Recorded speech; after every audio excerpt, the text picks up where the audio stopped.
Usted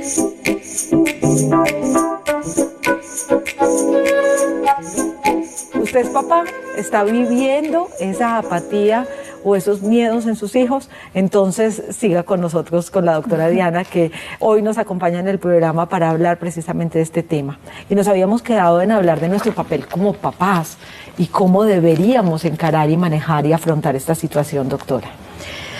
A ver, lo que pasa es que todos tenemos en la mente que usted estudia porque le toca y listo. Entonces los pelados, sobre todo cuando van entrando en la adolescencia o ya son adolescentes, le dicen, no, explíqueme por qué o para qué me sirve eso. Entonces la adolescencia empieza ya desde los 8, porque desde los 8 empiezan a preguntarle a uno. Ellos ya son muy cuestionadores y tiene todo que ver, digamos, con el desarrollo. Cada vez más se están desarrollando más precozmente y con toda esta tecnología que es tan rápida, entonces realmente empiezan a cuestionar cada vez más temprano.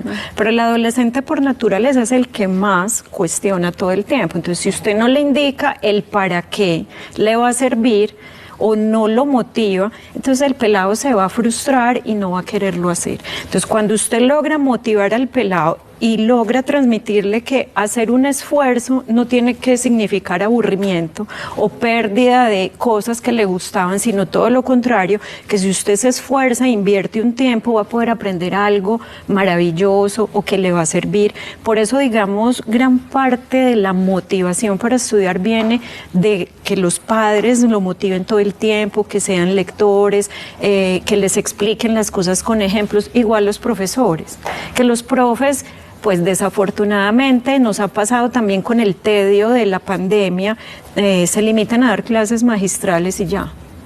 No transmiten un gusto o una, un para qué. Entonces estos pelados llegan a una clase, ay, qué pereza otra vez eso, a ese profesor es que solamente lee las diapositivas, es que no le dice a uno para qué, a mí para qué me va a servir eso en la vida. Entonces claro, los pelados se aburren, entonces ¿qué pasa? Lo que hemos visto mucho, ¿cierto? Entonces apagan la cámara y se acuestan a dormir. Le toman foto y ponen la foto como si estuvieran presentes. Sí, claro, y se acuestan a dormir o ponen a grabar y después dicen que lo ven, eso nunca pasa, pero ellos dicen que lo ven después. Entonces, claro, la capacidad de aprendizaje, puede que ganen las notas, pero el proceso de aprendizaje, consolidación del aprendizaje no se hace, porque una de las cosas, digamos, hablando biológicamente de los dispositivos básicos del aprendizaje es la motivación. Entonces hay unos dispositivos básicos que es la atención, la capacidad para fijar y mantenerse concentrado, la motivación, las ganas y el interés que muestro por lo que estoy aprendiendo, la memoria que depende de esa motivación y de esa atención, la comunicación, o sea, cómo recibo yo la información y cómo soy capaz de transmitir también información, y los canales sensoperceptivos, o sea, por dónde me entra la información. Entonces, es verdad que mientras usted más órganos de los sentidos use, más huella de memoria hace, pero hay que tener en cuenta que hay personas más visuales y otras más auditivas. O más kinestésicas. O más kinestésicas. Entonces hay personas, digamos, que con solo ver una gráfica, ¡pum!, la cogieron. Otros que necesitan ver la gráfica, pero escuchar qué significa la explicación. Otros que necesitan, no sé, hacer algo más lúdico, que se mueva para poder... de la experiencia terminar Exactamente, para que puedan consolidar ese aprendizaje. Y eso no se tiene en cuenta en la educación regular. O sea, en la educación regular, tanto papás como profesores y colegios pretenden que todos vayan, sean cuadriculados y vayan por la misma rayita. Se les ha olvidado, se nos ha olvidado que cada uno es una persona aparte, que cada vez están teniendo más acceso a la información. Entonces, ahora, por ejemplo, el papel del profesor, por eso profesor y maestro es distinto. Profesor puede ser cualquiera, el maestro es el que de verdad entiende que enseñar es un arte, que busca las estrategias más motivadoras y que más se identifiquen con la población a la que le va a llegar. Entonces, si usted como profesor lo único que hace es leer o simplemente pretender que porque usted es el profesor es el único que sabe y ya, usted entra perdiendo y entra ya en contraposición con el alumno. Con los chicos como son. Exactamente. Entonces, Diana, pero supongamos que, o sea, digamos que entonces en el colegio en el que están los hijos de uno, eso no está pasando, y está pasando lo que mencionabas ahorita, y es que son pues profesores que están dando una clase y están leyendo. Entonces uno digamos que estaría de acuerdo entonces con sus hijos en que es que qué pereza. En ese caso, entonces ¿uno qué hace? ¿Los obliga a que vuelvan al colegio?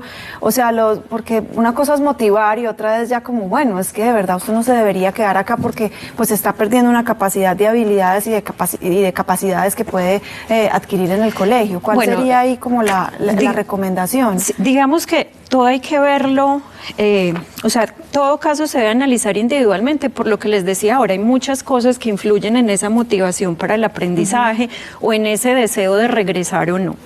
¿Qué es lo que sucede? Que, digamos, al colegio es cierto que uno va a aprender cosas académicas, pero también va a socializar. Sí. O sea, va a construir amistades, va a construir lazos afectivos, va a compartir información.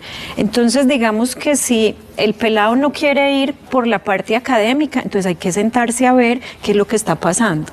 O sea, lo que les decía, o tiene un problema de aprendizaje o no le están transmitiendo la información como es.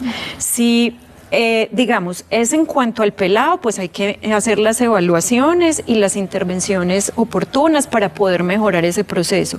Si tiene que ver con la metodología de enseñanza, entonces pues lo más adecuado es ir a hablar con el coordinador o con el profesor, pues en particular si es uno, para ver si se pudiese modificar la estrategia. Si el colegio definitivamente dice, mire mamá, lo que pasa es que esa es la educación que damos, o sea, o se queda o se va, porque más o menos esas son las expresiones que usan, entonces ya habría que decidir si realmente ese es el colegio para las características de ese muchacho, porque es que en nuestra época había 5 o 6 colegios y a usted lo metían en uno, en otro, o ya, pues o sea... No pasaba por los 7. No pasaba, pues también, entonces digamos que era muy limitada la oferta académica. Hoy en día tenemos colegios de todas las características, campestres, bilingües, trilingües, progresistas, con énfasis en no sé qué, con énfasis en una cosa, en la otra, musical, en idiomas, pues digamos más campestres o más ubicados pues digamos de torre de edificio,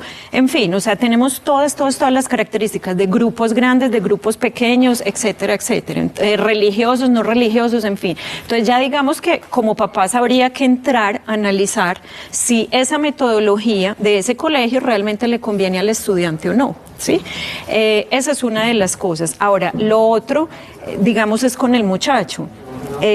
Pues ahorita hablábamos, hay que motivarlo para que él entienda que el que regrese al colegio no solo es para que saque 5 en las calificaciones o 10 o como sea que lo califiquen, sino que va a tener otra serie de ganancias. O sea, se va a volver a ver con los amigos, así no sea igual a como lo hacía antes. Que el hecho de tener ese distanciamiento va a ayudarle a, pues, o que él va a poder ayudar a no seguir transmitiendo el virus. ¿Y qué pasa cuando no es el tema académico, no es el tema del colegio, sino es la parte social precisamente la que no quieren volver a tomar? Porque bueno, es que también pasa... Sí.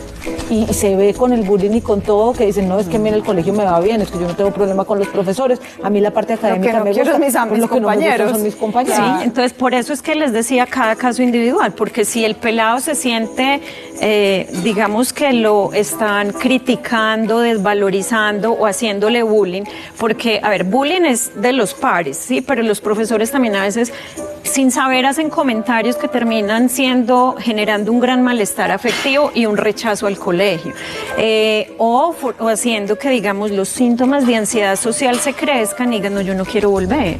Entonces, digamos que allí ya habría que hacer un análisis para poder hacer una intervención, que la mayoría de las veces es solo de psicología, pero que en algunas ocasiones digamos, es de una severidad con tanta evitación que amerita también ayudarles con un poquito de medicación.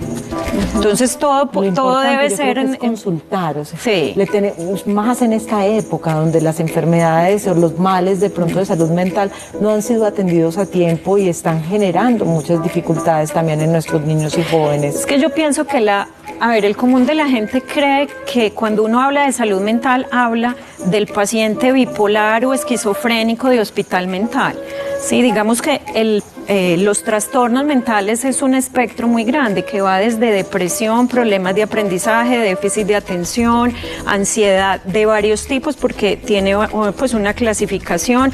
Entonces digamos que hay un montón de trastornos que la gente no entiende porque deben ser vistos por el psiquiatra, pero es que el psiquiatra es el especialista en los trastornos mentales. Hay que desmitificar la atención psiquiátrica, aunque hemos mejorado mucho. Todavía hay que seguirle trabajando a la campaña de que nuestra salud mental requiere en muchos casos de eso y que eso no te hace loco, ni te etiqueta, ni nada por el estilo. Es más, no ir si te hace mal, te hace más mal, equivocado. Claro, se puede encontrar la solución. Doctora Diana, ¿cómo la encontramos en redes sociales? Yo quiero seguir viendo más de usted. ¿O no le gustan casi? Sí, pero digamos que no soy la más fanática. Ajá. Pues en Instagram estoy como Dianis Botero y en Facebook como Diana Botero Franco. Pero y quienes necesiten pues ayuda, ya, Sí. ¿dónde te podrían encontrar? Bueno, pueden llamar al teléfono 312-6260, que es el teléfono pues del consultorio, si necesitan pues alguna orientación, o digamos que también se les puede orientar si lo que están presentando hace parte del área de psiquiatría, o se puede arrancar primero con pedagogía o psicopedagogía o con psicología. Perfecto. Me encanta, muchas gracias. Gracias, Mejor doctor. pidan la consulta porque tiene 18 publicaciones. Así va, doctora Diana, gracias de verdad por acompañarnos. Que esta sea la primera, pero que sea de muchas veces que nos acompañe. Bueno, con mucho gusto y muchas gracias por la invitación.